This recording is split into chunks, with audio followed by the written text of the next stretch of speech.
सभी लोगों को जय माता दी।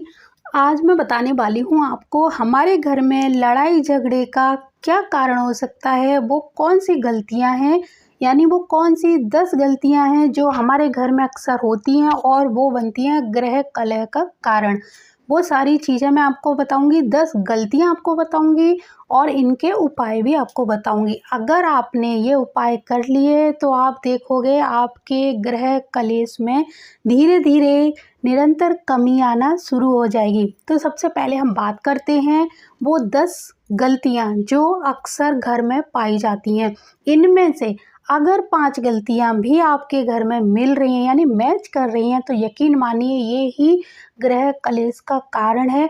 बहुत सारे लोग इन बातों को मानेंगे नहीं और इनको आजकल के हिसाब से जोड़ देंगे, लेकिन कोई बात नहीं, ये अपनी-अपनी सोच या समझ का फ़र्क है। लेकिन जो लोग इन चीज़ों को मानते हैं वो करके देखें और फ़र्क उनको खुद ब खुद नज़र आ जाएगा। तो पहली गलती, बिना स्नान किए रसोई में प्रवेश करना और भोजन पकाना। ये आजकल की गलती तो है ही साथ ये मजबूरी भी है। क्योंकि अगर ये मजबूरी इसलिए है, सुबह जल्दी सबको होती है, स्कूल जाने की जल्दी है बच्चों को, ऑफ़िस जाने की जल्दी है, लोगों के पास सुबह उठ के स्नान करने का टाइम नहीं होता है। इसका उपाय भी मैं बताऊँगी तो आप क्या कर सकते हो। अब हम बात कर लेते हैं दूसरी गलती की। आप अगर काफ़ी घंटे पुराने रखे हुए आटे की रोटियां बनाते हैं या फिर कम से कम 7-8 घंटे पुराना रखा हुआ भोजन करते हैं तो ये भी गृह कलेश का कारण बनता है। क्यों बनता है वो भी मैं आपको बताऊंगी। दहलीज का पूजन नहीं होता और घरों में दहलीज नहीं होती, ये है आज का तीसरा कारण।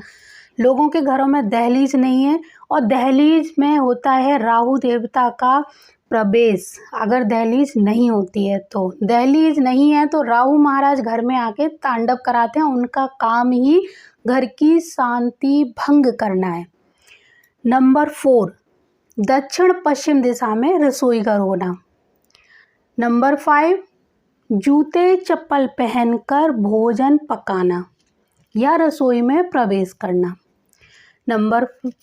नेक्स्ट, झूठे हाथों से भोजन करना या खाते खाते भोजन, यानी कुछ लोगों की आदत है गर्मा गर्म रोटी एक सेकी खाई फिर दूसरी सेकी तो बेल के रख लेते हैं। कई लोग बोलेंगे ऐसा कहीं नहीं होता है, लेकिन ऐसा मैंने देखा है, इसीलिए मैं ये बोल रही हूँ।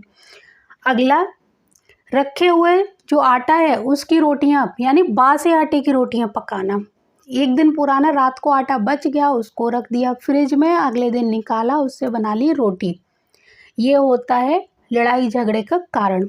दहलीज पर जूते चप्पल रखना या फिर कूड़ेदान जो डस्टबिन होता है वो दहलीज के आसपास या मुख्य द्वार के आसपास रख देना भी एक गृह कलह का कारण होता है। दूसरी, अगला जो गलती है वो हम लोग करते हैं कि मुख्य द्वार पर घर का सारा कचरा निकाल कर बहुत सारे लोग मेन गेट के साइड में जो नालियाँ बनी होती हैं वहाँ पर डाल देते हैं। ये तो बहुत छोटे छोटे कारण मैं गिना रही हूँ, लेकिन लड़ाई झगड़े के इससे भी ज़्यादा बहुत कारण है, लेकिन ये मेन कारण है। रात को बहुत सारे लोग झाड़ू लगाते हैं संध्या बंदन के समय, यानी दोनों समय जब मिल रहे हो, सूर्य अस्त जब हो रहा हो, उस समय घर में झाड़ू नहीं लगानी चाहिए। और जिनके घर में संध्या दीपक नहीं जलाया जाता, ये सब बनते हैं एक तो लड़ाई झगड़े का कारण, दूसरा धन की बर्बादी का भी यही कारण होता है।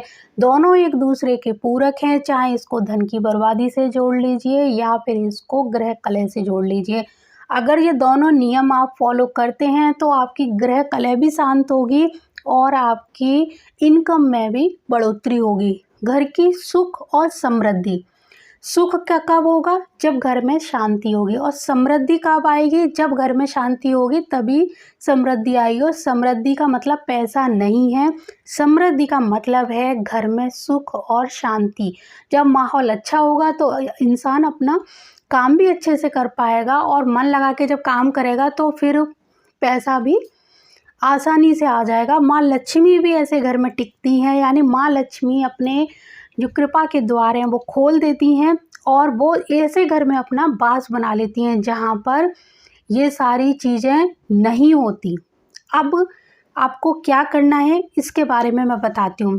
बिना स्नान किए अगर आप भोजन पकाते हैं या फिर रसोई में प्रवेश करते हैं। तो आप क्या कर सकते हैं कि रात को उठें, उठने के बाद सबसे पहले हाथ पैर मुँह धोएं और आपने जो नाइट ड्रेस पहनी हुई है उसको चेंज कर लें। जब आपको नहाना नहीं है तब जो गाउन या जो भी कुछ पहना है उसको हटा के दूसरा धुला हुआ साफ कपड़ा पहनकर रसोई में प्रवेश कर सकते हैं।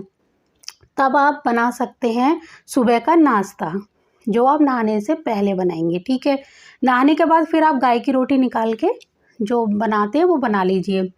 अब जो काफ़ी देर पुराना आटा आप लोग रख देते हो तो ऐसी गलती बिल्कुल ना करें। रखा हुआ आटे में बैक्टीरिया उत्पन्न हो जाते हैं, जिसके कारण जो भी खाना खाता है माइंड में उसके में कुछ ना कुछ हलचल पैदा होती है। वो बैक्टीरिया उसको जो हमारा दिमाग है वो शांत नहीं रह पाता, जिसके कारण भी कलेश बढ़ता है। वो आदमी चिड़चिड़ा हो जाता है जो भी इस रखे हुए आटे का या फिर जो भी भोजन है वो करेगा। जूते चप्पल पहनकर रसोई में प्रवेश ना करें, ये हमारे वैदिक कल्चर का हिस्सा ही नहीं है। हमारी संस्कृति में जूते चप्पल पहनकर रसोई में प्रवेश करना वर्जित माना गया है।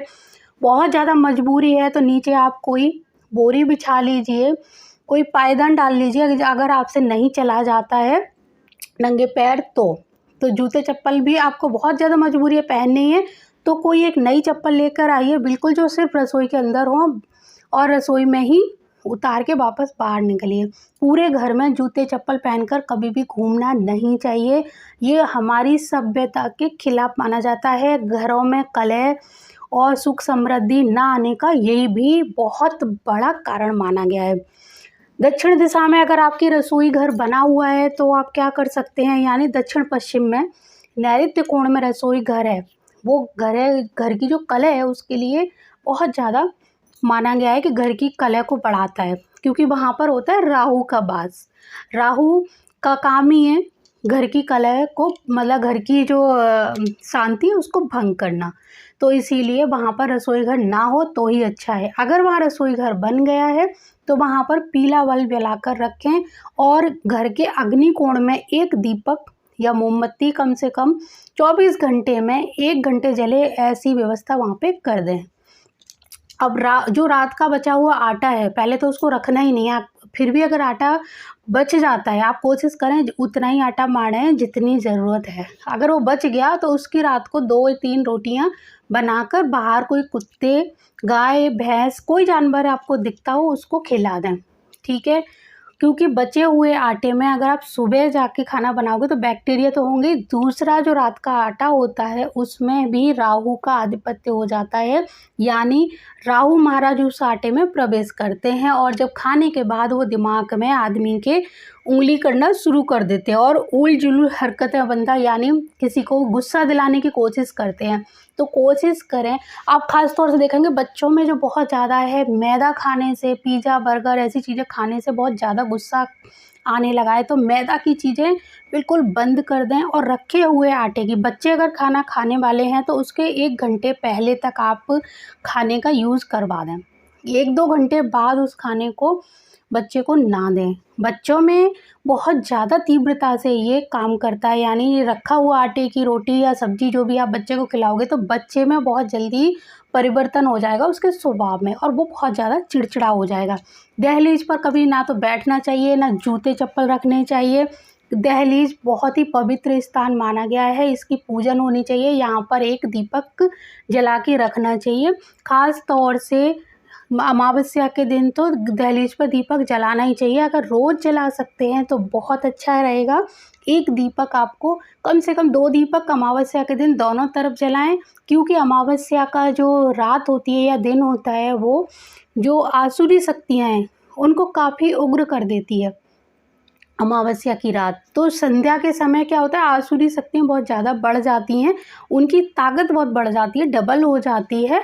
तो आप दहलीज के दोनों तरफ 2 दिए, चाहे सरसों के तेल के हों, चाहे घी के हों, चाहे तिल के तेल के हों, 2 दिए दाएं बाएं जलाकर अवश्य ही रखना है आपको। ख़ास तौर से अमावस्या के दिन 2 रखें, बाकी दिन 1 दीपक रखें, नहीं तो हफ्ते में 2 या 3 दिन दीपक ज़रूर रखें। ऐसा नियम बना लीजिए कि हफ्ते में मुझे इस दिन दहलीज पे दीपक रखना है, क्योंकि घर का जो मुख्य द्वार है वहाँ से ही सारी पॉजिटिव और नेगेटिव एनर्जी एंट्री करती है।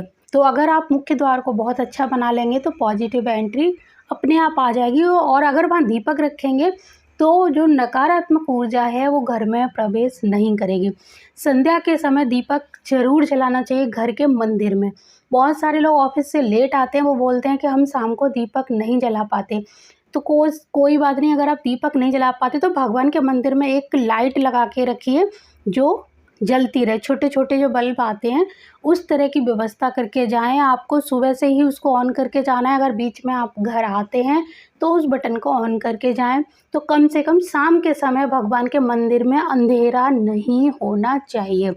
ये थी कुछ ऐसी बातें जो घर की कलह कराती हैं, घर की सुख समृद्धि रोकती हैं, घर में लक्ष्मी का आगमन नहीं होने देती। यकीन मानिए ये सारी गलतियां करना आप अगर छोड़ देंगे तो माँ लक्ष्मी अपने आप बहुत कम मेहनत में ही आपके घर में प्रवेश कर जाएंगी। आपको जो कुबेर के खजाने हैं, भंडार हैं, वो भर के देंगे कुबेर महाराज के साथ। और साथ में भगवान विष्णु के माँ लक्ष्मी का आगमन होगा आपके घर में। और रिद्धि सिद्धि के दाता गणपति महाराज आपके घर में मंगल कार्य जल्दी जल्दी कराते रहेंगे। अगर आपने इनमें से कुछ नियम अभी अपनाए और कुछ नियम थोड़ा समय के बाद अपनाए, थोड़ी दिक्कत होगी लेकिन आदत आपको एक बार हो गई तो यकीन मानना ये सारे नियम अपनाने के बाद कुछ महीनों में आपको खुद ब खुद फ़र्क नज़र आ जाएगा।